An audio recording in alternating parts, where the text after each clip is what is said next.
പ്രിയപ്പെട്ട വിദ്യാർത്ഥികളെ, 11ാം ക്ലാസ് അക്കൗണ്ടൻസിയുടെ 10ാമത്തെ ചാപ്റ്റർ ഫിനാൻഷ്യൽ സ്റ്റേറ്റ്മെൻറ്റ്സ് 2 ഇതിൻ്റെ 1ാം ഭാഗമാണ് ഇന്ന് നമ്മൾ പഠിക്കുന്നത്. കഴിഞ്ഞ പാഠഭാഗത്ത് trading account, profit and loss account, balance sheet ഈ ഫിനാൻഷ്യൽ സ്റ്റേറ്റ്മെൻറ്റ്സുകൾ തയ്യാറാക്കുന്ന വിധം വിശദമായിട്ട് നമ്മൾ കണ്ടുവല്ലോ. ഈ പാഠഭാഗത്ത് ഇവയിൽ ഉൾപ്പെടുത്തേണ്ട ചില നീക്കുപോക്കുകളെ കുറിച്ചാണ്, അല്ലെങ്കിൽ അക്കൗണ്ടിങ് അഡ്ജസ്റ്റ്മെൻറ്റ്സിനെ കുറിച്ചാണ് ചർച്ച ചെയ്യുന്നത്. പ്രധാനപ്പെട്ട 11 അക്കൗണ്ടിങ് അഡ്ജസ്റ്റ്മെൻറ്റ്സ് ആണ് ഈ പാഠഭാഗം ചർച്ച ചെയ്യുന്നത്. അതിലെ ആദ്യ 6 അക്കൗണ്ടിങ് അഡ്ജസ്റ്റ്മെൻറ്റ്സ് ആയിരിക്കും 1ാം ഭാഗത്ത് നമ്മൾ ചർച്ച ചെയ്യുന്നത്. ബാക്കിയുള്ള 5 അക്കൗണ്ടിങ് അഡ്ജസ്റ്റ്മെൻറ്റ്സ് 2ാം ഭാഗത്തായിരിക്കും ചർച്ച ചെയ്യുക. എന്താണ് accounting adjustments? According to accrual concept of accounting, the unpaid expenses and incomes not received are to be taken into account. നമ്മൾ അക്കൗണ്ടിങ്ങിൽ അക്രൂവൽ കോൺസെപ്റ്റാണ് ഫോളോ ചെയ്യുന്നത്. അത് പ്രകാരം ചില ചെലവിനങ്ങൾ നൽകിയിട്ടില്ലെങ്കിൽ പോലും, അല്ലെങ്കിൽ ചില വരുമാനം ലഭിച്ചിട്ടില്ലെങ്കിൽ പോലും അവ തനത് വർഷം കണക്കിലെടുക്കേണ്ടതുണ്ട്. The incomes received in advance and expenses paid in advance should not be taken into account. അതുപോലെ ചില വരുമാനം മുൻകൂട്ടി ലഭിച്ചിട്ടുണ്ടെങ്കിൽ, അല്ലെങ്കിൽ ചില ചെലവിനങ്ങൾ മുൻകൂട്ടി നൽകിയിട്ടുണ്ടെങ്കിൽ അവയെ കണക്കിലെടുക്കേണ്ട ആവശ്യമില്ല. There are certain items which are not recorded on day-to-day basis, such as depreciation on fixed assets, interest on capital, etc. ചില ചെലവിനങ്ങൾ ഡെയിലി ബേസിസിൽ നമ്മൾ കണക്കിൽ ഉൾക്കൊള്ളിക്കാറില്ല.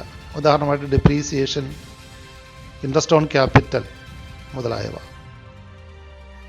സാധാരണ ചെലവിനങ്ങൾ പോലെ സ്ഥിരമായിട്ട് കണക്കിൽ എഴുതി വെക്കാറില്ലാത്ത ചെലവിനങ്ങളാണിവ. ഇവ വർഷാവസാനം മാത്രമേ കണക്കിലെടുക്കാറുള്ളൂ. All these items are to be adjusted before preparing the final accounts. വർഷാവസാനം ട്രേഡിംഗ് പ്രോഫിറ്റ് ആൻഡ് ലോസ് അക്കൗണ്ടും ബാലൻസ് ഷീറ്റും തയ്യാറാക്കുന്ന സമയത്ത് ഇങ്ങനെ ഉൾപ്പെടുത്താത്ത ഇനങ്ങൾ, അല്ലെങ്കിൽ കണക്കിൽ ഉൾക്കൊള്ളിക്കാത്ത ഇനങ്ങൾ കണക്കിലെടുക്കണം. അങ്ങനെ കണക്കിലെടുക്കാത്ത ഇനങ്ങൾ കണക്കിൽ ഉൾക്കൊള്ളിക്കലാണ് അക്കൗണ്ടിങ്ങിലെ നീക്കുപോക്കുകൾ അഥവാ അക്കൗണ്ടിങ് അഡ്ജസ്റ്റ്മെൻറ്റ്സ് എന്നുകൊണ്ട് ഉദ്ദേശിക്കുന്നത്. വിവിധ അക്കൗണ്ടിങ് അഡ്ജസ്റ്റ്മെൻറ്റ്സിൽ ഒന്നാമതായിട്ട് ക്ലോസിംഗ് സ്റ്റോക്കിനെ കുറിച്ച് കാണാം. Closing stock represents the cost of unsold goods at the end of an accounting period. ഒരു അക്കൗണ്ടിങ് പീരീഡിൻ്റെ അവസാനം വിൽക്കാതെ അവശേഷിക്കുന്ന സ്റ്റോക്കാണ് closing stock. It is treated as a current asset of the business. ഒരു ബിസിനസ്സിനെ സംബന്ധിച്ച് ഒരു കറണ്ട് അസറ്റായിട്ടാണ് ക്ലോസിംഗ് സ്റ്റോക്കിനെ പരിഗണിക്കേണ്ടത്. The closing stock of the year becomes the opening stock of the next year. ഒരു വർഷം അവസാനമുള്ള ക്ലോസിംഗ് സ്റ്റോക്ക് ആയിരിക്കും അടുത്ത വർഷത്തെ ഓപ്പണിംഗ് സ്റ്റോക്കായിട്ട് കണക്കിൽ ഉൾക്കൊള്ളിക്കുന്നത്. ക്ലോസിംഗ് സ്റ്റോക്ക് കണക്കിലെടുക്കുന്നതിന് വേണ്ടിയിട്ടുള്ള നീക്കുപോക്ക് ജേണൽ എൻട്രി എന്താണെന്ന് നോക്കാം. ക്ലോസിംഗ് സ്റ്റോക്ക് അക്കൗണ്ട് ഡെറ്റഡ് to trading account. Closing stock എന്ന് പറയുന്ന ഒരു അസറ്റാണ്. അതുകൊണ്ടാണ് ക്ലോസിംഗ് സ്റ്റോക്ക് അക്കൗണ്ടിനെ ഡെബിറ്റ് ചെയ്തിരിക്കുന്നത്. ക്ലോസിംഗ് സ്റ്റോക്കിനെ ട്രേഡിംഗ് അക്കൗണ്ടിലേക്കാണ് ക്രെഡിറ്റ് ചെയ്യാറ്. അതുകൊണ്ട് ട്രേഡിംഗ് അക്കൗണ്ടിനെ ഇവിടെ ക്രെഡിറ്റ് ചെയ്തിരിക്കുന്നു. So the adjusting journal entry for closing stock is closing stock account ഡെറ്റഡ് to trading account. How closing stock is adjusted in the final accounts. Closing സ്റ്റോക്കിനെ ട്രേഡിംഗ് പ്രോഫിറ്റ് ആൻഡ് ലോസ് അക്കൗണ്ടിലും balance ഷീറ്റിലും എങ്ങനെ ഉൾക്കൊള്ളിച്ചിരിക്കുന്നതെന്ന് ശ്രദ്ധിക്കുക. ഒന്നാമതായി, it is credited to the trading account. Closing സ്റ്റോക്കിനെ ആദ്യമായി trading അക്കൗണ്ടിൽ ക്രെഡിറ്റ് ചെയ്യാണ് വേണ്ടത്. ട്രേഡിംഗ് അക്കൗണ്ടിൻ്റെ ക്രെഡിറ്റ് സൈഡിൽ ക്ലോസിംഗ് സ്റ്റോക്ക് ഉൾപ്പെടുത്തിയിരിക്കുന്നത് ശ്രദ്ധിക്കുക. രണ്ടാമതായി, it is shown as a current asset on the asset side of the balance sheet. Balance ഷീറ്റിലെ അസറ്റ് സൈഡിൽ ഒരു അസറ്റായിട്ടാണ് ക്ലോസിംഗ് സ്റ്റോക്ക് ഉൾപ്പെടുത്തേണ്ടത്, because it is a current asset. Balance ഷീറ്റിൽ ഉൾപ്പെടുത്തിയിരിക്കുന്നത് ശ്രദ്ധിക്കുക. ക്ലോസിംഗ് സ്റ്റോക്കും അഡ്ജസ്റ്റഡ് പർച്ചേസും എന്താണെന്ന് കാണാം.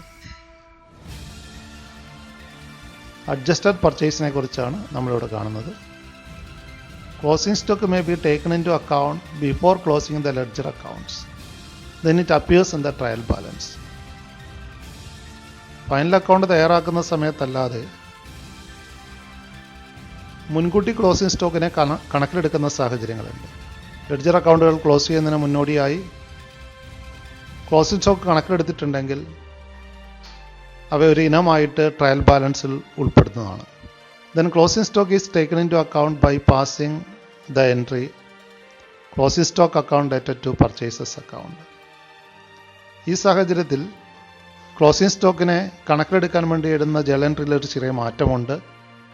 Closing stock account dated to purchases account. അത്രയും തുക പർച്ചേസസിൽ കുറവ് വരുത്തുന്നു. ക്ലോസിംഗ് സ്റ്റോക്ക് അസറ്റ് എന്ന നിലയിൽ ഡെബിറ്റ് ചെയ്യുന്നു. അത്രയും തുക പർച്ചേസസിൽ നിന്ന് കുറവ് വരുന്നതുകൊണ്ടാണ് പർച്ചേസ് അക്കൗണ്ടിനെ ക്രെഡിറ്റ് ചെയ്യുന്നത്. The opening stock account should be debited to the purchases account. ഇത്തരത്തിൽ ക്ലോസിംഗ് സ്റ്റോക്കിനെ കണക്കിലെടുക്കുമ്പോൾ ഓപ്പണിംഗ് സ്റ്റോക്കിനെയും കണക്കിൽ നിന്ന് ഒഴിവാക്കേണ്ടതുണ്ട് by debiting the purchases account.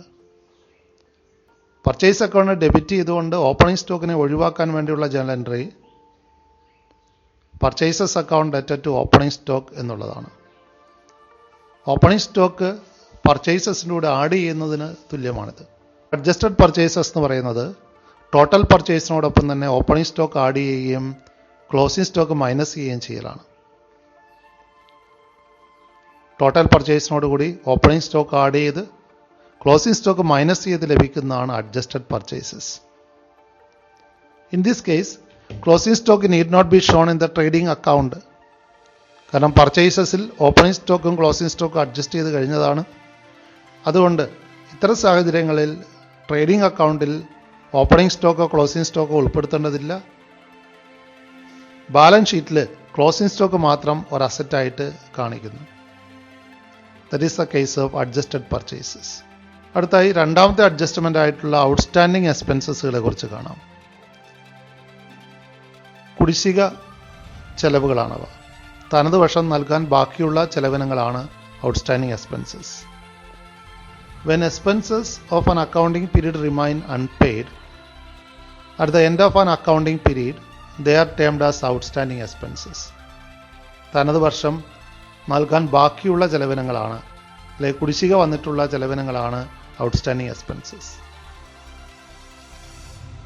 They are also to be included as the current year expenses in order to ascertain the true profit or loss.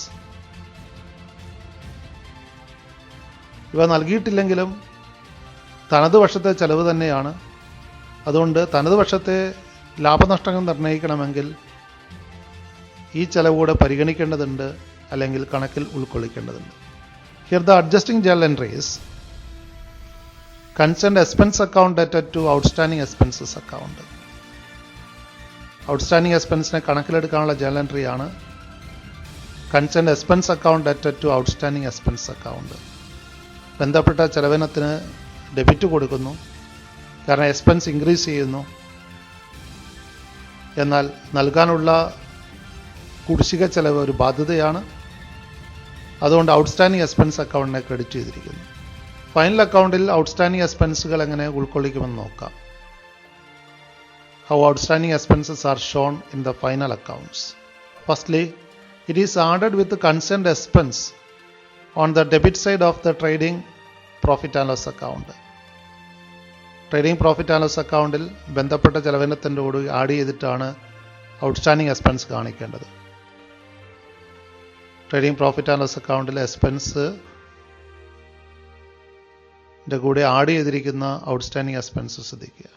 രണ്ടാമതായി, it is shown as a current liability on the liability side of the balance sheet. Balance ഷീറ്റിൻ്റെ liability സൈഡിൽ liability ആയിട്ടാണ് outstanding expense കാണിച്ചിരിക്കുന്നത്. Outstanding എക്സ്പെൻസിനെ liability സൈഡിൽ കാണിച്ചിരിക്കുന്നത് ശ്രദ്ധിക്കുക. ഒരു ഉദാഹരണത്തിലൂടെ ഔട്ട്സ്റ്റാൻഡിംഗ് എക്സ്പെൻസിൻ്റെ അക്കൗണ്ടിംഗ് ട്രീറ്റ്മെൻറ്റ് വിശദമായിട്ട് കാണാം. The trial balance of a trader as on 31/3/2020 shows salary of rupees 22,000. It is found that salary of rupees 2,000 were unpaid during the year. 31/3/2020 trial ബാലൻസിൽ കാണിച്ചിരിക്കുന്ന സാലറി 22,000 ആണ്. 2,000 രൂപ സാലറി കുടിശ്ശികയുണ്ടെന്ന് ഇവിടെ ഔട്ട്സ്റ്റാൻഡിംഗ് സാലറിയെ കണക്കിലെടുക്കുന്നതിന് വേണ്ടിയിട്ടുള്ള journal entry, the adjusting journal entry will be salary account debtor 2,000 to outstanding salary account 2,000. തനത് വർഷത്തെ സാലറിയാണത്. അതുകൊണ്ട് salary അക്കൗണ്ടിലേക്ക് അതിനെ ഡെബിറ്റ് ചെയ്യുന്നു. എന്നാൽ ലയബിലിറ്റി എന്ന നിലയിൽ ഔട്ട്സ്റ്റാൻഡിംഗ് സാലറി അക്കൗണ്ടിലേക്ക് അതിനെ ക്രെഡിറ്റ് ചെയ്യുന്നു. Then the closing journal entry will be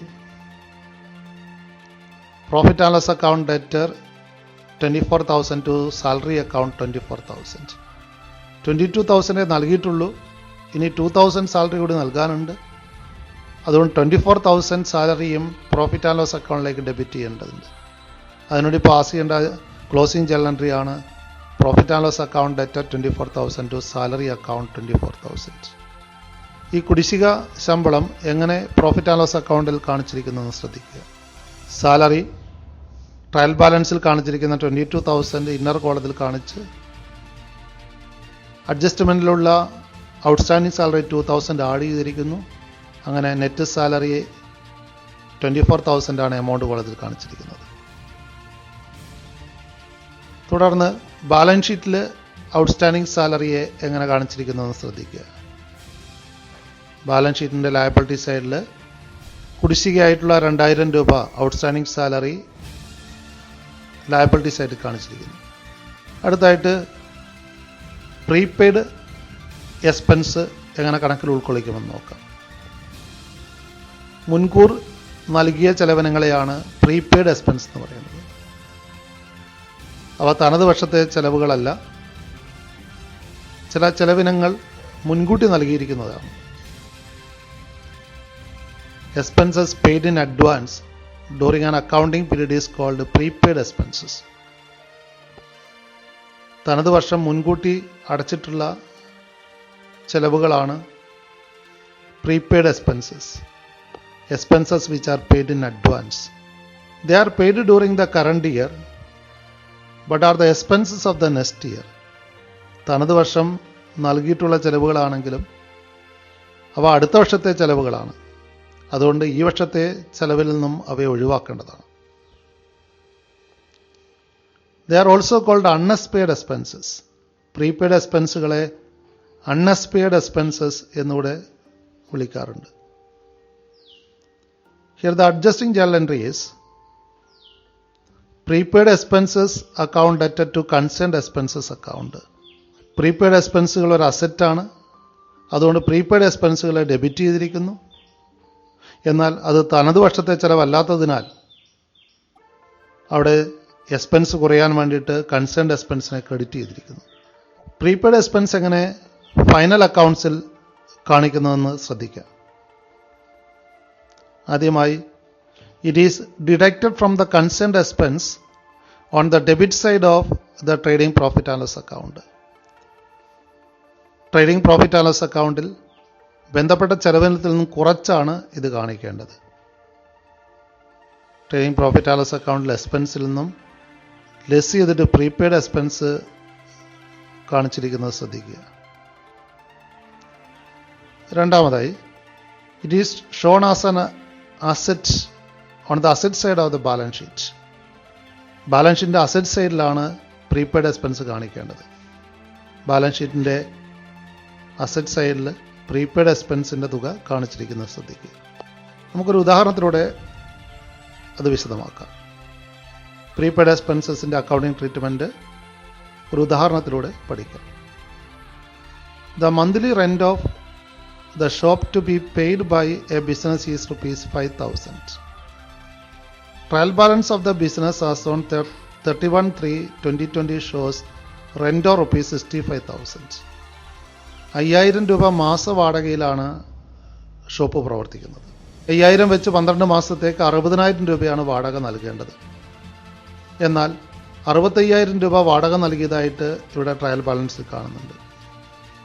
അതായത് 5,000 രൂപ അധികമായിട്ട് നൽകിയിരിക്കുന്നു.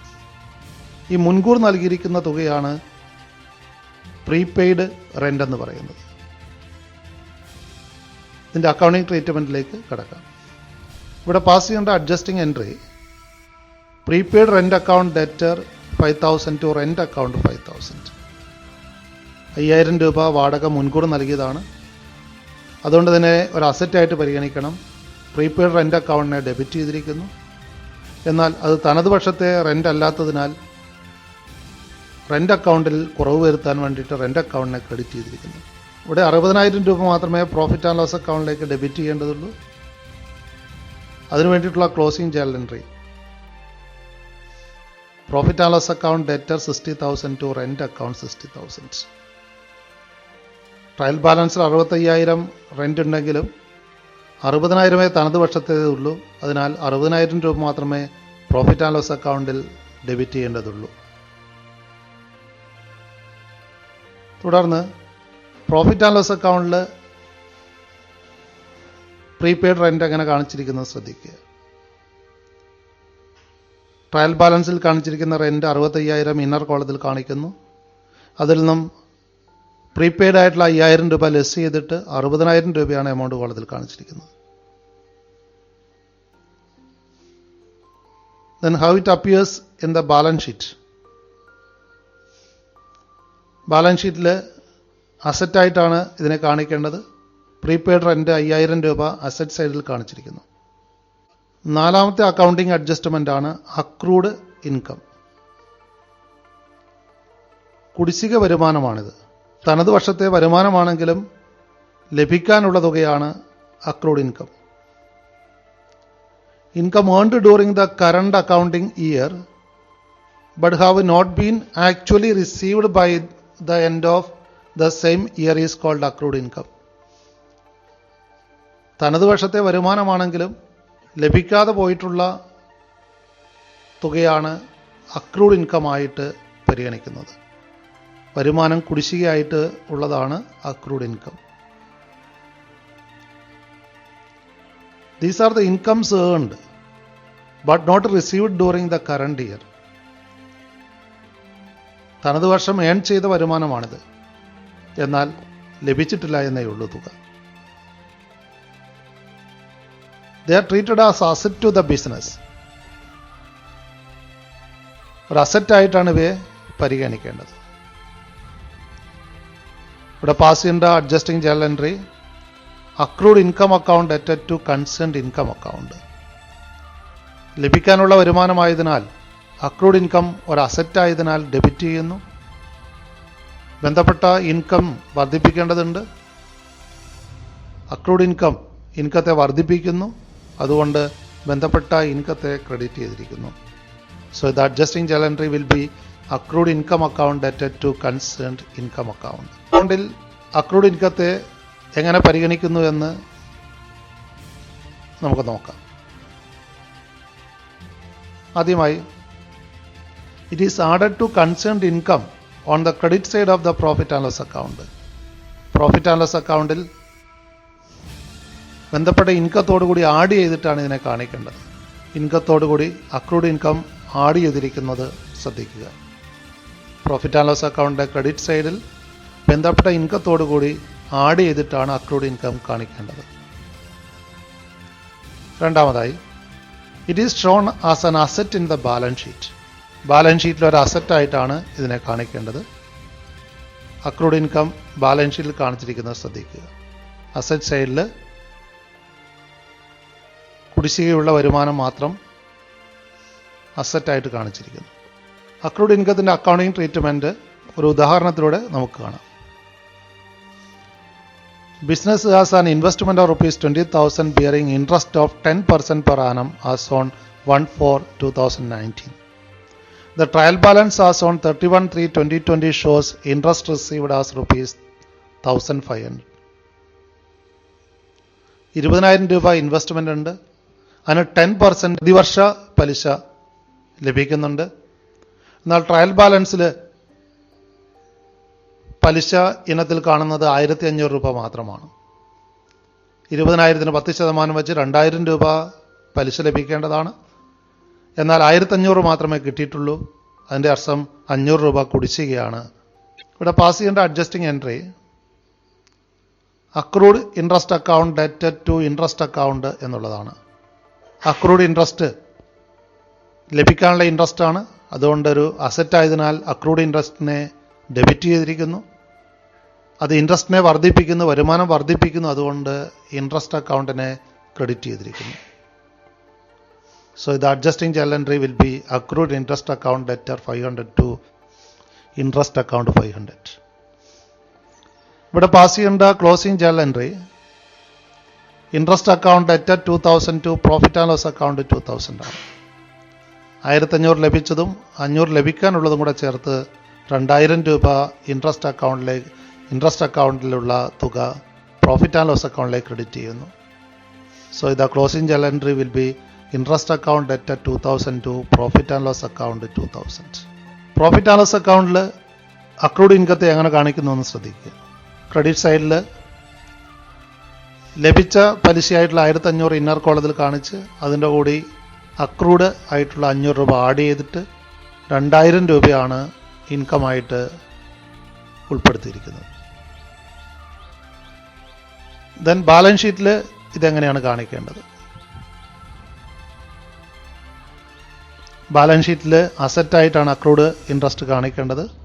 അക്രൂഡ് ഇൻട്രസ്റ്റ് 500 രൂപ അസറ്റ് സൈഡിൽ കാണിച്ചിരിക്കുന്നു. കാരണം അത് ലഭിക്കാനുള്ള തുകയാണ്. 5ാമത്തെ അഡ്ജസ്റ്റ്മെൻ്റ് ആയിട്ടുള്ള അൺഏൺഡ് ഇൻകത്തെക്കുറിച്ച് കാണാം. മുൻകൂർ ലഭിച്ച വരുമാനമാണ് അൺഏൺഡ് ഇൻകം. അവ തനത് വർഷത്തെ വരുമാനമല്ല. അടുത്ത വർഷത്തെ വരുമാനം ഈ വർഷം മുൻകൂർ ലഭിച്ചിട്ടുണ്ടെങ്കിൽ അവയാണ് അൺഏൺഡ് ഇൻകം എന്ന് പറയുന്നത്. The portion of income which belongs to the next accounting period is termed as unearned income. വരുമാനത്തിൽ അടുത്ത വർഷത്തെ ഭാഗമാണ് അൺഏൺഡ് ഇൻകം എന്ന് പറയുന്നത്. They are also called income received in advance. മുൻകൂട്ടി ലഭിച്ച വരുമാനമാണിത്. അതുകൊണ്ട് ഇതിനെ ഇൻകം റിസീവ്ഡ് ഇൻ അഡ്വാൻസ് എന്നുകൂടെ വിശേഷിപ്പിക്കാറുണ്ട്. These are the incomes of the next year but received during the current year. അടുത്ത വർഷത്തെ വരുമാനമാണെങ്കിലും അത് ഈ വർഷം തന്നെ ലഭിച്ചു എന്നുള്ളതാണ് അൺഏൺഡ് ഇൻകത്തിൻ്റെ പ്രത്യേകത. They are treated as a liability to the business. മുൻകൂട്ടി ലഭിച്ച വരുമാനമായതുകൊണ്ട് അവ തിരിച്ചു കൊടുക്കാനുള്ള ബാധ്യത നമുക്കുണ്ട്. അതുകൊണ്ട് അവയെ ഒരു ലയബിലിറ്റി ആയിട്ട് കണക്കിൽ ഉൾപ്പെടുത്താം. ഇവിടെ പാസ് ചെയ്യേണ്ട adjusting journal entry concerned income account debtor to unearned income account. അടുത്ത വർഷത്തെ ഇൻകം ആയതുകൊണ്ട് ഈ വർഷത്തെ ഇൻകത്തിൽ നിന്ന് അതിനെ ഒഴിവാക്കണം. അതുകൊണ്ട് ബന്ധപ്പെട്ട ഇൻകം അക്കൗണ്ടിനെ ഡെബിറ്റ് ചെയ്തുകൊണ്ട് ഇൻകത്തിൽ കുറവ് വരുത്തണം. അതോടൊപ്പം തന്നെ ഇതൊരു ബാധ്യതയായതുകൊണ്ട് അൺഏൺഡ് ഇൻകത്തെ ക്രെഡിറ്റ് ചെയ്തിരിക്കുന്നു. So the adjusting journal entry is concerned income account debted to unearned income account. ഇവയെ ഫൈനൽ അക്കൗണ്ടിൽ എങ്ങനെ ഉൾപ്പെടുത്താമെന്ന് നോക്കാം. ഒന്നാമതായി, it is deducted from concerned income on the credit side of the profit and loss account. Profit and loss അക്കൗണ്ടിൻ്റെ credit സൈഡിൽ ബന്ധപ്പെട്ട ഇൻകത്തിൽ നിന്നും കുറവ് വരുത്തിയിട്ടാണ് അൺഏൺഡ് ഇൻകം കാണിക്കേണ്ടത്. പ്രോഫിറ്റ് ആൻഡ് ലോസ് അക്കൗണ്ടിൻ്റെ ക്രെഡിറ്റ് സൈഡിൽ ഇൻകത്തിൽ നിന്നും അൺഏൺഡ് ഇൻകം കുറച്ച് കാണിച്ചിരിക്കുന്നത് ശ്രദ്ധിക്കുക. രണ്ടാമതായി, it shown as a liability in the balance sheet. മുൻകൂട്ടി ലഭിച്ച വരുമാനമാണ്, അതുകൊണ്ടൊരു ബാധ്യതയാണ്. ബാലൻസ് ഷീറ്റിന് ലയബിലിറ്റി സൈഡിൽ അതിനെ ഉൾക്കൊള്ളിക്കുന്നു. ബാലൻസ് ഷീറ്റ് ലയബിലിറ്റി സൈഡിൽ അൺഏൺഡ് ഇൻകം കാണിച്ചിരിക്കുന്നു. ഒരു ഉദാഹരണത്തിലൂടെ അൺഏൺഡ് ഇൻകത്തിൻ്റെ അക്കൗണ്ടിങ് ട്രീറ്റ്മെൻറ്റ് നമുക്ക് മനസ്സിലാക്കാം. Commission received in a business during 2019-20 was rupees 18,000, of which rupees 3,000 was received in advance. 18,000 രൂപ 2019-20 വർഷത്തിൽ കമ്മീഷൻ കിട്ടിയതായിട്ട് കാണുന്നുണ്ട്. എന്നാൽ 3,000 രൂപ അതിൽ മുൻകൂട്ടി ലഭിച്ചതാണ്. അപ്പോൾ 3000 രൂപയാണ് ഇവിടെ അൺഏൺഡ് കമ്മീഷനായിട്ടുള്ളത്. അവയെ കണക്കിലെടുക്കാനുള്ള journal entry commission account debtor 3000 to unearned commission account 3000 എന്നുള്ളതാണ്. 3000 രൂപ കമ്മീഷൻ അടുത്ത വർഷത്തേതാണ്. ഈ വർഷത്തെ വരുമാനമല്ലാത്തതിനാൽ അതിനെ കമ്മീഷനിൽ കുറവ് വരുത്തേണ്ടതുണ്ട്. ഇൻകം കുറയ്ക്കാൻ വേണ്ടിയിട്ടാണ് കമ്മീഷൻ അക്കൗണ്ടിനെ ഡെബിറ്റ് ചെയ്തിരിക്കുന്നത്. അൺഏൺഡ് കമ്മീഷൻ എന്ന് പറയുന്നത് ബാധ്യതയാണ്, അതുകൊണ്ട് അതിനെ ക്രെഡിറ്റ് ചെയ്തിരിക്കുന്നു. So the adjusting journal entry is commission account debtor 3000 to unearned commission account 3000. What will be the closing journal entry? ഇവിടെ 15000 രൂപ മാത്രമേ പ്രോഫിറ്റ് ആൻഡ് ലോസ് അക്കൗണ്ടിലേക്ക് ഇൻകമായിട്ട് ട്രാൻസ്ഫർ ചെയ്യേണ്ടതുള്ളൂ. Closing journal entry will be commission account debtor 15,000 to profit and loss account 15,000. കമ്മീഷനായിട്ടുള്ള 15000 രൂപ profit and loss അക്കൗണ്ടിലേക്ക് transfer ചെയ്യാനുള്ള എൻട്രിയാണ് ഇവിടെ നൽകിയിരിക്കുന്നത്. പ്രോഫിറ്റ് ആൻഡ് ലോസ് അക്കൗണ്ടിൽ അൺഏൺഡ് കമ്മീഷൻ കാണിച്ചിരിക്കുന്ന ശ്രദ്ധിക്കുക. കമ്മീഷൻ ഇന്നർ കോളത്തിൽ 18,000 കാണിച്ചിരിക്കുന്നു. അതിൽ നിന്നും അൺഏൺഡ് കമ്മീഷൻ 3,000 മൈനസ് ചെയ്തിട്ട് 15,000 മാത്രമേ കമ്മീഷൻ ഇനത്തിൽ പ്രോഫിറ്റ് ആൻഡ് ലോസ് അക്കൗണ്ടിൽ ക്രെഡിറ്റ് ചെയ്യേണ്ടതുള്ളൂ. Then how it would appear in the balance sheet? Balance ഷീറ്റിൻ്റെ ലയബിലിറ്റി സൈഡിൽ അൺഏൺഡ് കമ്മീഷൻ 3,000 മാത്രം കാണിക്കുന്നു. ആറാമത്തെ അക്കൗണ്ടിങ് അഡ്ജസ്റ്റ്മെൻ്റ് ആണ് ഡിപ്രീസിയേഷൻ. കഴിഞ്ഞ പാഠഭാഗത്ത് ഡിപ്രീസിയേഷനെ കുറിച്ച് വിശദമായിട്ട് നമ്മൾ ചർച്ച ചെയ്യുകയുണ്ടായി. അതിൻ്റെ അക്കൗണ്ടിങ് അഡ്ജസ്റ്റ്മെൻറ്റ് മാത്രമാണ് ഇവിടെ നമ്മൾ ചർച്ച ചെയ്യുന്നത്. മൂല്യക്ഷയത്തെക്കുറിച്ച് വിശദമായിട്ട് നമ്മൾ ചർച്ച ചെയ്തത് ഓർമ്മിക്കുമല്ലോ. Depreciation is the decline in the value of assets on account of wear and tear and passage of time. തേയ്മാനം കൊണ്ടോ കാലപ്പഴക്കം കൊണ്ടോ അസറ്റിൻ്റെ വിലയിലുണ്ടാകുന്ന ഇടിവാണ് മൂല്യക്ഷയം അഥവാ ഡിപ്രീസിയേഷൻ എന്ന് പറയുന്നത്. It is treated as a business expense and is debited to the profit and loss account. Depreciation ഒരു business ചെലവാണ്, അതിനാൽ അതിനെ പ്രോഫിറ്റ് ആൻഡ് ലോസ് അക്കൗണ്ടിൽ ഡെബിറ്റ് ചെയ്യുന്നു. This amounts to writing off a portion of the cost of an asset which has been used in the business for the purpose of earning profit. അസറ്റിൻ്റെ വിലയുടെ ഒരു ഭാഗം write off ചെയ്യുന്നതാണ് depreciation. കാരണം asset ഉപയോഗിച്ച് ലാഭം നമ്മൾ നേടുകയാണ്. അതുകൊണ്ട് ആ അസറ്റിൻ്റെ ഒരു പോർഷൻ ഓരോ വർഷം നമ്മൾ റൈറ്റ് ഓഫ് ചെയ്യുന്നതാണ് ഡിപ്രീസിയേഷൻ എന്ന് പറയുന്നത്. ഡിപ്രീസിയേഷൻ കണക്കിലെടുക്കാനുള്ള അഡ്ജസ്റ്റിംഗ് എൻട്രി എന്ന് ശ്രദ്ധിക്കുക. Depreciation account debtor to concerned asset account. Depreciation ഒരു എക്സ്പെൻസ് എന്ന നിലയിൽ അതിനെ ഡെബിറ്റ് ചെയ്തിരിക്കുന്നു. ഡിപ്രീസിയേഷൻ കണക്കിലെടുക്കുമ്പോൾ ബന്ധപ്പെട്ട അസറ്റിൻ്റെ വിലയിൽ കുറവ് സംഭവിക്കുന്നു. അസറ്റിൻ്റെ വില ഇടിയുന്നതിനാൽ കൺസേൺഡ് അസറ്റ് അക്കൗണ്ടിന് ക്രെഡിറ്റ് നൽകിയിരിക്കുന്നു. ഫൈനൽ അക്കൗണ്ടിൽ ഡിപ്രീസിയേഷനെ എങ്ങനെ കണക്കിലെടുക്കാമെന്ന് നോക്കാം. Being an expense it is debited in the profit and loss account. Depreciation ഒരു ചെലവെന്ന നിലയിൽ അതിനെ profit and loss account debit ചെയ്യുന്നു. Profit and loss account debit സൈഡിൽ ഡിപ്രീസിയേഷൻ കാണിക്കുന്നു. രണ്ടാമതായി it is deducted from concerned assets on the asset side of the balance sheet. Balance ഷീറ്റിൽ asset സൈഡിൽ നിന്നും ബന്ധപ്പെട്ട അസറ്റിൻ്റെ തുക എഴുതുകയും അതിൽ നിന്ന് ഡിപ്രീസിയേഷൻ കുറച്ചതായിട്ട് കാണിക്കുകയുമാണ് ചെയ്യുന്നത്. ബാലൻസ് ഷീറ്റിൻ്റെ അസറ്റ് സൈഡിൽ അസറ്റിൻ്റെ എമൗണ്ട് ഇന്നർ കോളത്തിൽ എഴുതുന്നു, ഡിപ്രീസിയേഷൻ തുക മൈനസ് ചെയ്തിട്ട് എമൗണ്ട് കോളത്തിൽ എഴുതുന്നു. അങ്ങനെ അസറ്റിൻ്റെ ബുക്ക് വാല്യൂ ആണ് അവിടെ അസറ്റ് സൈഡിലെ എമൗണ്ട് കോളത്തിൽ കാണിക്കുന്നത്. ഒരു ഉദാഹരണത്തിലൂടെ അത് വിശദമാക്കാം. The trial balance of a trader shows machinery or rupees 20,000. They decided to charge depreciation on machinery at the rate of 10% per annum.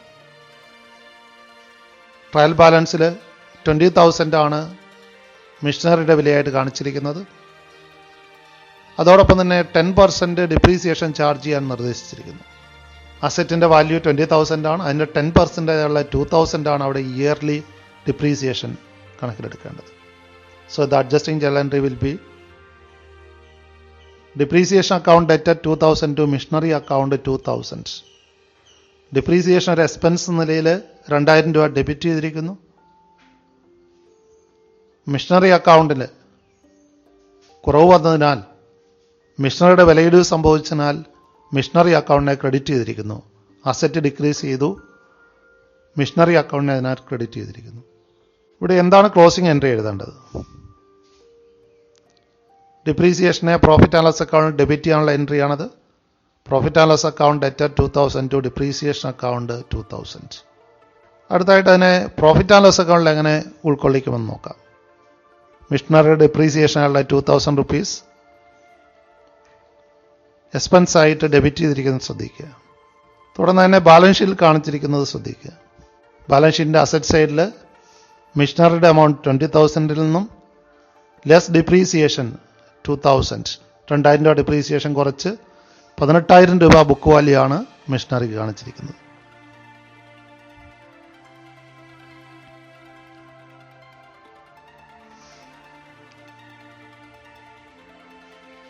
Thank you all.